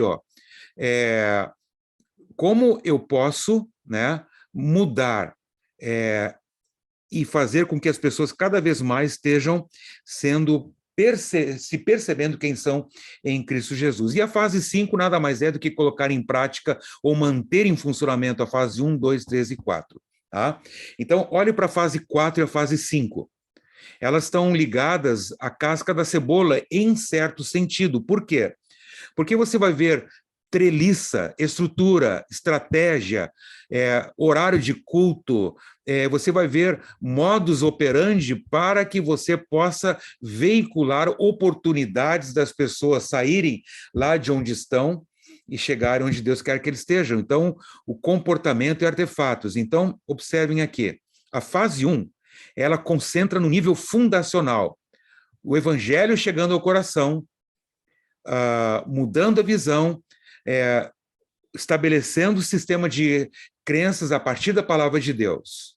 Tá? Então, a fase 1 está muito ligada ao onde. Onde nós queremos chegar? Nós queremos chegar a ser uma igreja que o evangelho esteja bombando a partir do coração. Ok, esta é a fase 1, a partir do coração. Agora você tem a fase 2, você vai estar multiplicando um número de pessoas que agora estão compreendendo o que realmente significa ser discípulo. Eles já são discípulos, mas eles estão compreendendo agora. E esse conjunto de pessoas agora estão entendendo, eles vão ser um instrumento para te ajudar a analisar a igreja. A fase 3. E agora, então, você pode colocar a fase 3 aqui no onde, né? Eu estou avaliando a minha igreja. E a fase 4? A fase 4 é o plano de navegação. Então, a fase 4 é como eu faço para sair de onde eu estou, para que cada vez mais eu seja uma igreja onde o evangelho esteja bombando lá no meu coração e de dentro para fora as coisas estejam acontecendo. Tá? Então, a fase 5 é o quê? Você vai estar fazendo com que isso sempre esteja em funcionamento. Aprofundar as convicções é até a vinda de Cristo. Você sempre vai estar pregando o evangelho, porque Lutero diz, precisamos ouvir o Evangelho todos os dias, porque nos esquecemos dele todos os dias. Precisamos estar sempre multiplicando isso e reavaliando continuamente a nossa igreja, porque simus justus et peccator, né? E reavaliando também as treliças que permitem que nós estabeleçamos algo para sair de onde estamos e cheguemos aonde Deus quer que estejamos. Tá? Então, olhando rapidamente a fase 1, aprofundar convicções. Tá? Você aprofundou convicções, sempre que você prega no culto, por exemplo, você está aprofundando convicções? Aqui, particularmente, eu vou me referir ao firmados em Cristo, mas ao falar firmados em Cristo, eu não estou falando que é a única maneira. Tá? Então, nós estamos com 20 unidades para aprofundar convicções, certo? Nas 2 primeiras partes, aprofundamos a convicção de que somos discípulos do primeiro mandamento. Né? Tanto o evangelho é tudo o que precisamos, quanto a questão da idolatria em nossa vida. Eu tenho certeza que na tua vida isso ficou bem mais claro, bem mais aprofundado, né? Bem mais sensível. E agora você entendeu ainda mais a importância de que isso acontece na comunhão dos santos. Então, tem clareza. Este é um dos elementos importantes, clareza. Até a vovozinha, lá bem humildezinha, sabe o que quer, clareza. Tá? Então, esse é um dos propósitos firmados em Cristo, te ajudar na tua identidade como discípulo. Ok? Muito bem. Então, você tem convicções. E daí você... aqui está um resumão, né, de 5 perguntas que você vai memorizar as respostas resumidas que estão lá no cartão 24. Essas 5 convicções vão ajudar aqueles que já fizeram firmados em Cristo a fomentar este assunto dentro da igreja. E alguém vai dizer, tá, tudo bem, mas por que a gente faz discípulos? Primeira pergunta, é bem simples. Jesus ordenou, vão e façam discípulos de todas as nações. Ok? Jesus mandou, eu não vou discutir. E também porque tem pessoas que estão indo para o inferno e nós queremos amá-las e queremos que elas sejam salvas.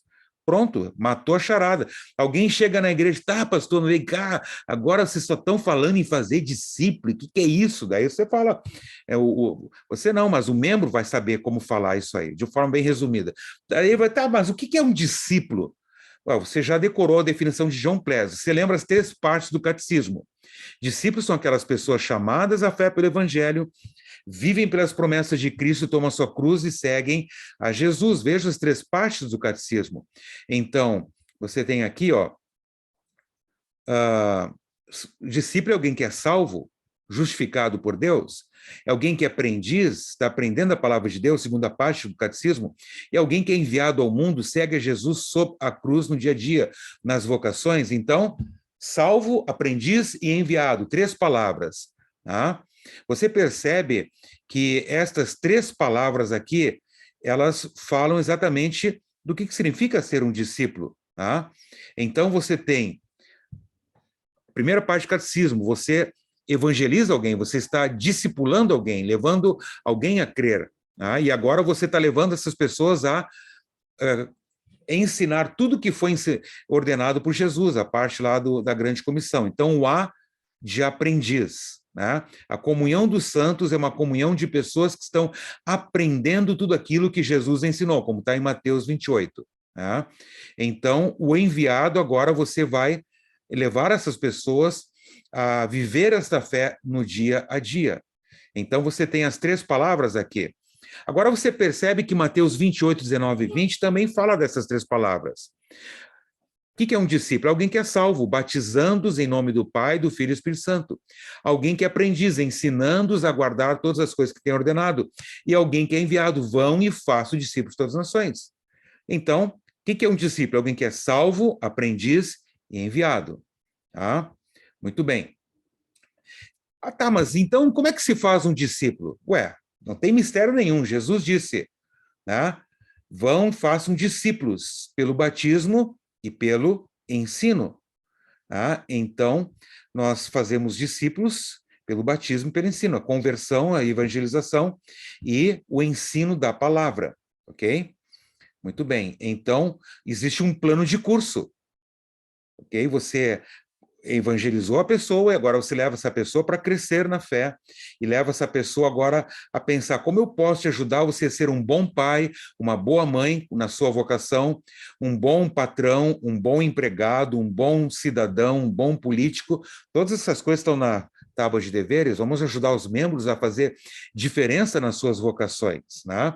E daí, então, os membros sabem que estão vivendo esse plano de curso na perspectiva da eternidade. Porque Paulo diz em Colossenses, vocês foram ressuscitados com Cristo, portanto, ponham seu interesse nas coisas que são do céu. Na medida que eu estou avançando, me tornando cada vez mais amoroso e cada vez menos egoísta, Deus está me preparando por antecipação para viver naquela sociedade perfeita que é a eternidade. Né?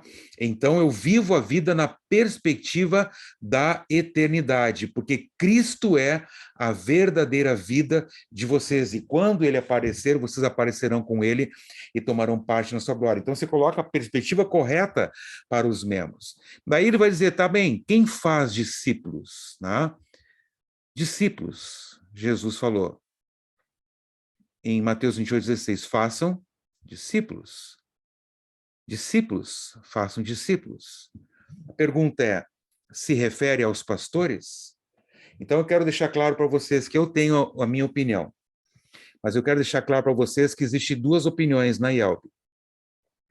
Uma vez, em São Paulo, eu participei num debate de feras teológicas, onde uma fera defendia a sua dissertação lá em St. Louis, dizendo que id fazer discípulos, esse id era somente um...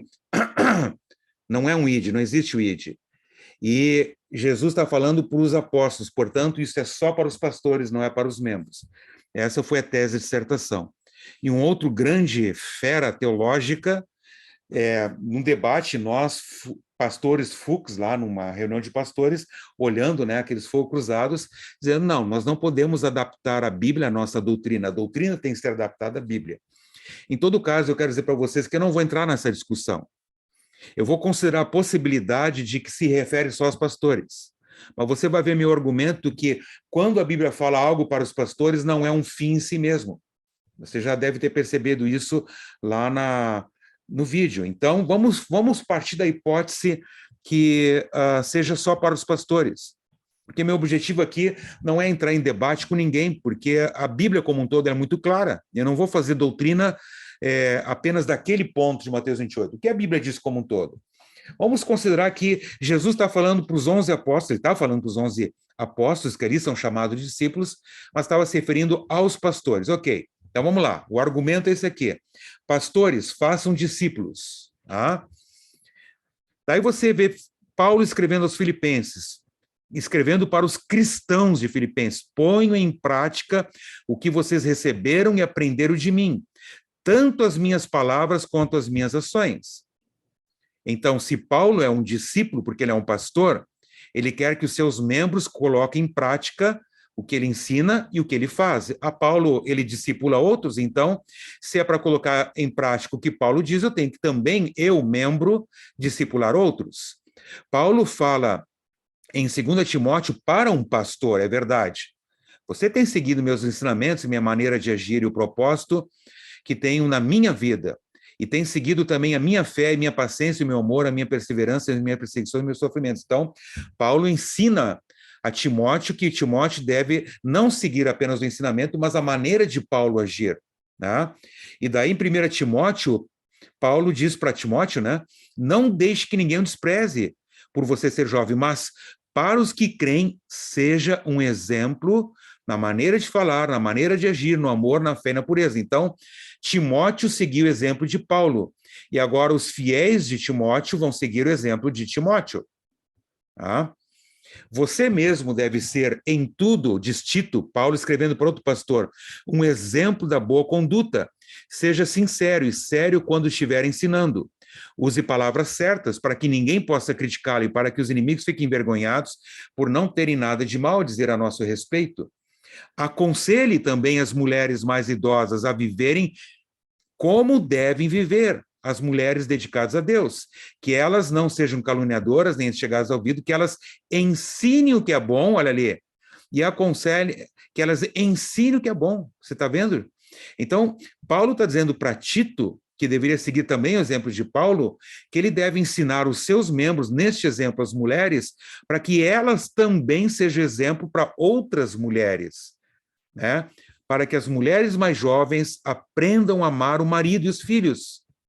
Veja só que interessante. 2 Timóteo 2, Paulo diz, tome os ensinamentos que você me ouviu dar na presença de muitas testemunhas. Então, Paulo está dizendo, Timóteo, está vendo que você aprendeu comigo?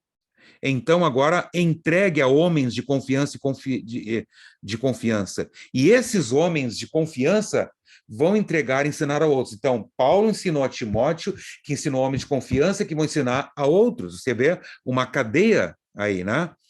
Ok? Olha só, aqui é para os membros, meus irmãos, continuem a ser o quê? Meus imitadores. Ah, Paulo é um pastor e ele discipula outras pessoas? Sim. Então eu tenho que discipular outras pessoas.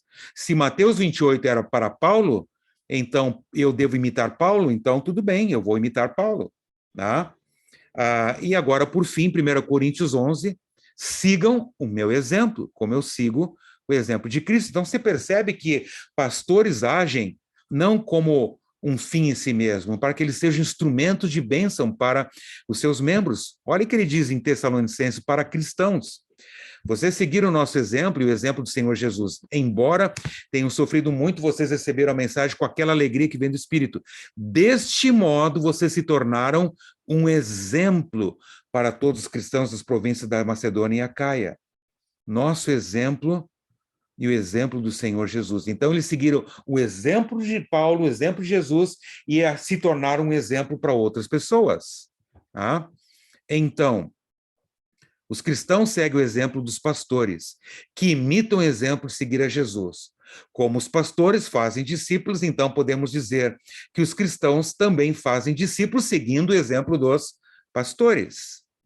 Discípulos, façam discípulos. Ok? Alguma dúvida? E quando eu faço um discípulo, eu faço um discípulo de quem? De Cristo. De Cristo. É, Um professor de teologia chegou para mim e disse assim, não, eu não quero saber nada disso porque Deus não tem netos. E já cortou todo o barato. E eu disse assim, é verdade, Deus não tem netos, porque eu não vou formar um discípulo do Renato.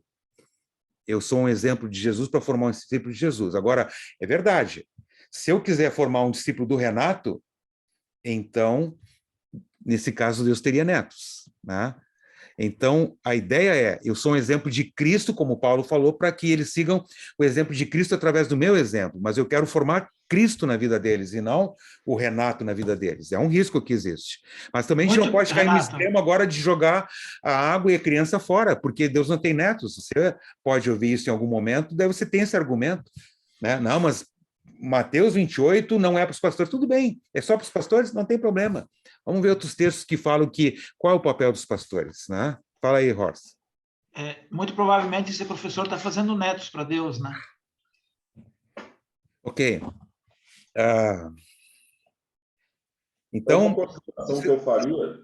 uma consideração que eu faria aí é que nesse fazer discípulos, às vezes a gente confunde com assim, por essa sua linha de raciocínio, se o Senhor me fez discípulo e me tornou pastor, aqueles que se tornarem discípulos por meio do meu testemunho, pela lógica, deveriam se tornar pastores também. Mas não é por aí, porque Deus chamou alguns para pastores, outros não. Exato. Então, os discípulos são todos, alguns vão ser pastores. Exato. Então, mas esse raciocínio está impregnado nesse pensamento. Mas assim, você, tudo bem, né? Para que você vai armar um debate, fugir do ponto principal? O ponto principal é fazer discípulo. Tá bom, vamos concordar que Mateus 28 é só para o pastor, não tem problema. Vamos ser amigo aí. Mas vamos olhar o resto da Bíblia. Para que você vai ser um discípulo? Para ser um exemplo para os teus fiéis, para que eles façam a mesma coisa que você. Pronto, matou a charada, e daí você foca o principal. Em toda argumentação, você não fica perdendo tempo em coisas periféricas. O diabo quer que você perca tempo em coisas periféricas e perca o principal e deixe de discipular as pessoas. Foca no principal. E o principal somos pastores, discípulos de Jesus, chamados por Deus para incorporar Cristo, para que os membros vejam mais visivelmente Cristo e possam seguir nosso exemplo. É o que Paulo tem dito. E o que significa isso? Eu coloco, vocês leram a unidade 19, né? O membro dizer, pastor, mas como é que eu vou conduzir outra pessoa para Cristo? A pessoa falha. Mas quem diz que tu tem que ser perfeito para conduzir alguém para Cristo? Quando você conduz outra pessoa e a pessoa vê como você falhou e você xingou lá no trânsito, ela vai ver também como você, como um cristão, se arrepende, como faz uma coisa errada e busca o perdão de Jesus. E isso é aprendizado para o teu pupilo.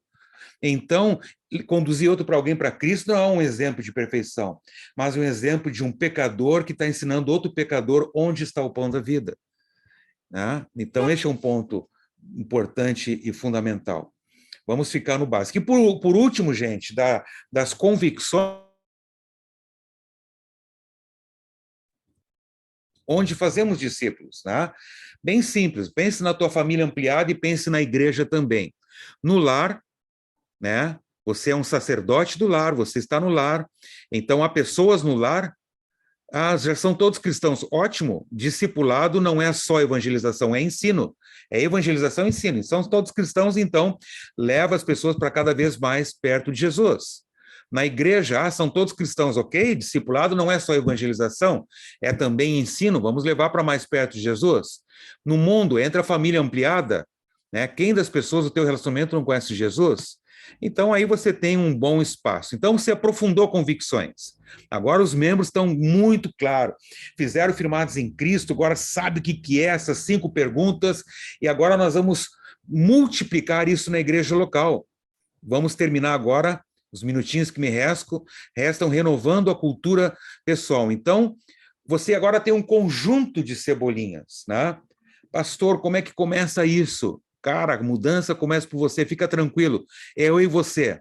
Daqui um pouco são 3 pessoas, daqui um pouco são 4, daqui um pouco é um conjunto de pessoas, né? E daí, começa por você.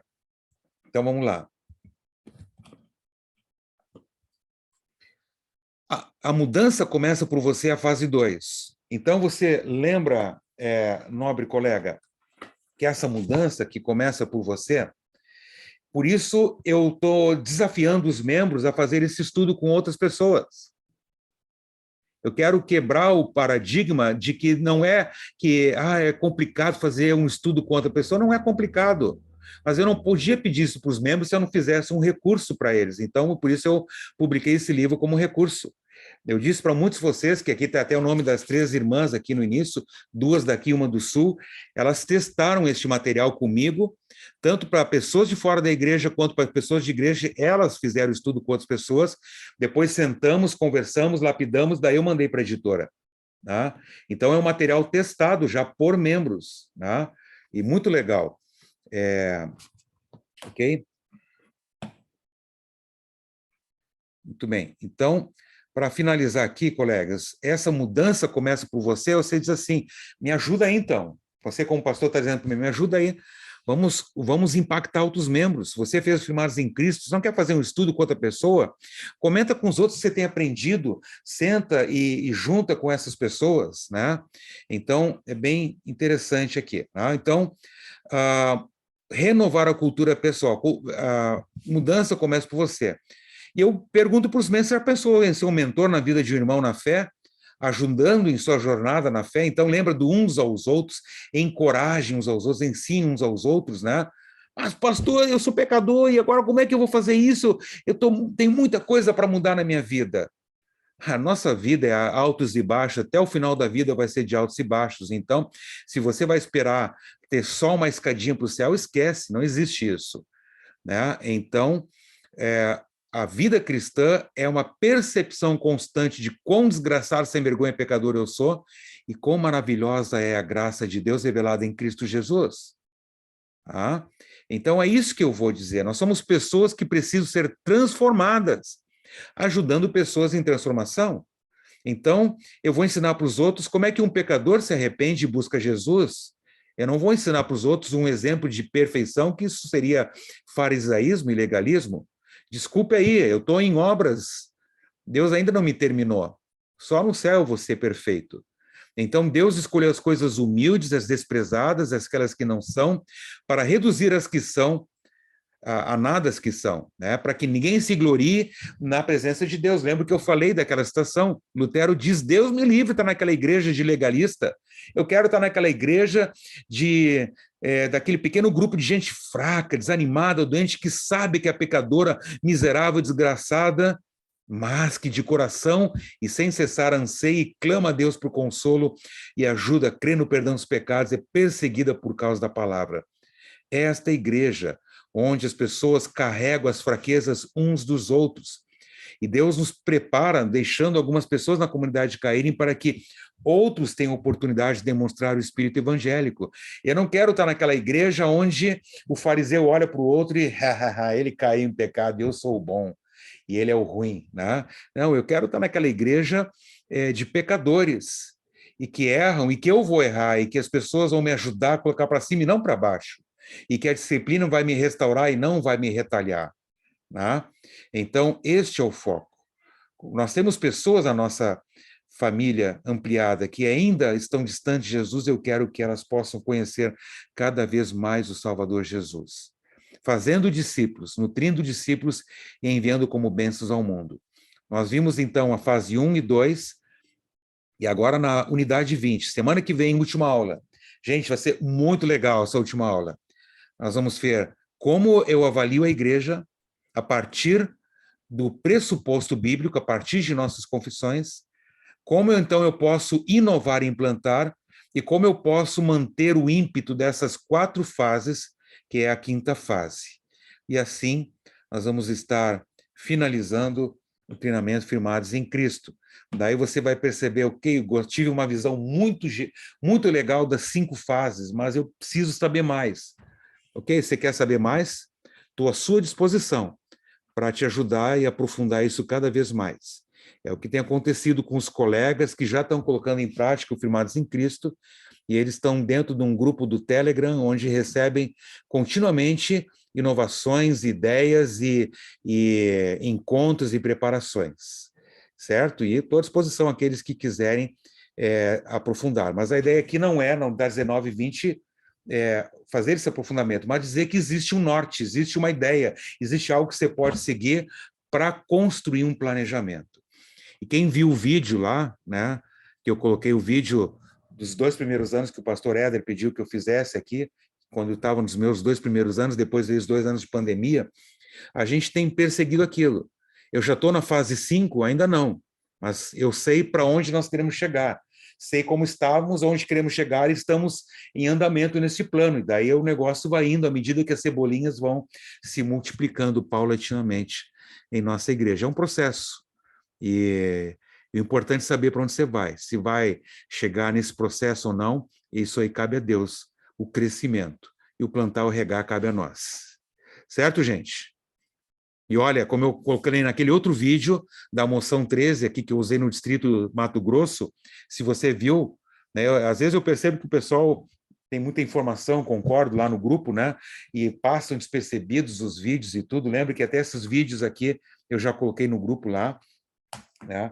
Você pode ver lá como você tem um planejamento de tudo isso que nós estamos falando com a próxima temática do próximo quadriênio, ainda mais que é o mesmo texto base desse treinamento, né?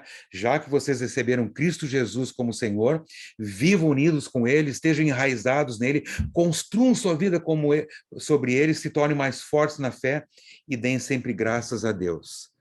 Ou na linguagem Almeida, como está lá, né? Já que vocês receberam a Jesus como Senhor, estejam edificados e unidos em Cristo, assim vai, né? Certo, gente? Cara, ó, é chocante aí. Então, a gente está dando algumas ferramentas para você. Não estou dizendo que esta maneira de fazer um planejamento é a única maneira, mas que é uma sugestão. Eu já, há uns 2 anos atrás, ou 3 anos atrás, eu entrei em contato com a área de planejamento da IELB, se eu poderia mandar o planejamento de uma forma como eu tenho feito. E daí foi me dito lá para o leigo lá, que é o responsável na época, não sei agora quem é hoje, se mudou, não, tem que ser naquele molde que a IELB coloca. Talvez é isso até algo que a gente deveria avaliar, né? Será que eu só posso ter esse tipo de planejamento? adoração, comunhão, ensino, serviço, evangelização, e colocar isso ali, ou pode ser de uma forma dinâmica, que envolva uma igreja simples a partir das 3 partes do Catecismo Menor. Estou dizendo que essa é a única maneira de planejar, mas eu acho que a gente pode dizer, eu tenho um planejamento, não é, de repente, nesse molde, mas um outro molde que pode ser bastante efetivo. Tá? A resposta direta quanto a isso, a gente lidou com isso aí nas reuniões do departamento. Eu sei que a minha congregação aqui mesmo, nós fizemos um planejamento diferente. Essa divisão em 5 áreas não faz parte da nossa realidade, então a gente não ficou preso nisso. A gente fez um caderninho, não colocamos nem no formulário próprio da IELB. Eu mandei conforme foi feito aqui. E a IELB entendeu que a gente fez o planejamento. Até assim que a comissão de planejamento agora está trabalhando no sistema para que o sistema aceite outras formas de planejamento e que não sejam vinculados necessariamente àquela planilha que é o modelo que a gente conhece, né? Então, a igreja está atenta a isso aí. Bem, obrigado, pastor Jarbas. Muito bem, colegas. Bom, 10 horas. Olha aí, Horst. Só para colocar, o atual coordenador da Comissão de Planejamento é o nosso colega, pastor Sérgio Lutz. Né? Ele tem formação, inclusive fez uma pesquisa com o pastor Ayrton há um ano passado, acho que foi, né, na igreja, aí teve assim um impacto interessante aquela pesquisa que foi feita, né? E ele é o atual coordenador, né? O Djalmar, né, que era o leigo, ele continua na comissão, né? Mas o coordenador é o Sérgio, né? E ele tem uma formação na área que pode ser bastante significativa, né? E uma pessoa assim muito acessível, muito aberto, né?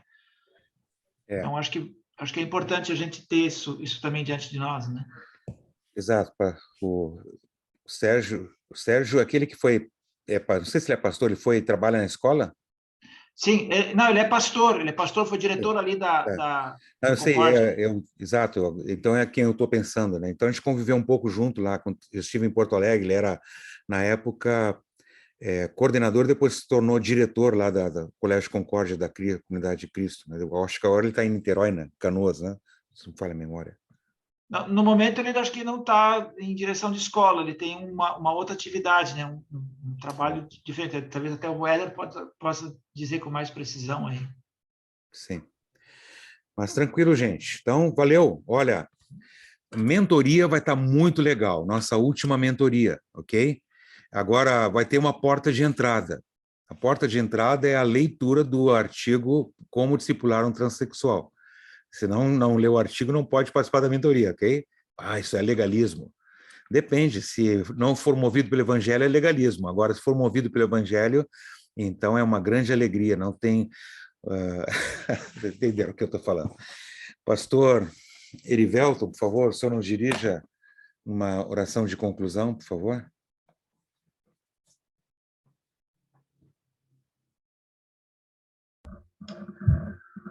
Senhor Deus Todo-Poderoso e amado Pai Celestial, obrigado ao Senhor por mais esta oportunidade que nos concedeste de aqui, reunidos, mesmo à distância, estarmos ouvindo e meditando na Tua palavra e naquilo que diz respeito à proclamação da mais doce e bela mensagem que tens para a humanidade.